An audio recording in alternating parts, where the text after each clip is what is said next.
First, before I tell you this, there is something I have to tell you. There is a creature stalking me, so I don't have much time to tell you this. I was sitting at home a week ago, I think, watching the presidential debate with my wife, Janice. I was drinking a beer, enjoying myself when the doorbell rang.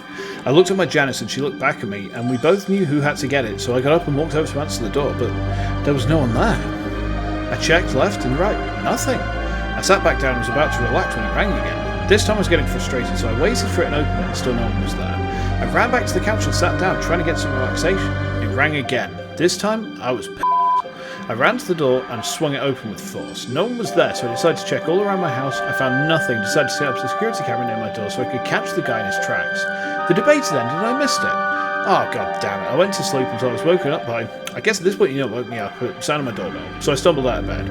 I answered it again, and there was a note in the welcome mat. It said, "Not even your sleep can save you from me. I'm going to get you no matter what." At that moment, I heard the sound of my kitchen appliances fall off the hooks. It woke Janice up. "What's going on?" she moaned. "It's just some ding-dong ditcher type trying to get the best of us. Go back to sleep," I said to her.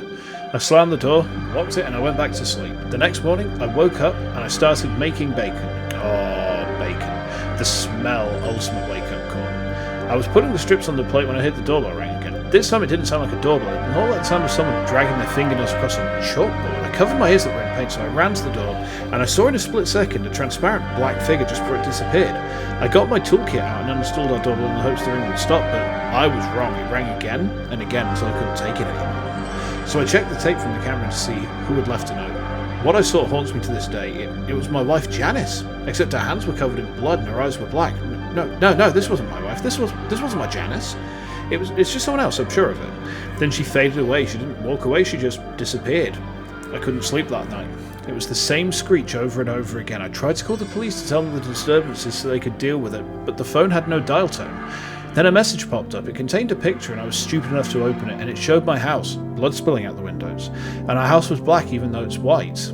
Then I saw something in the corner of the room. There was a dark, skinny man with glowing red eyes just staring at me, staring into my soul.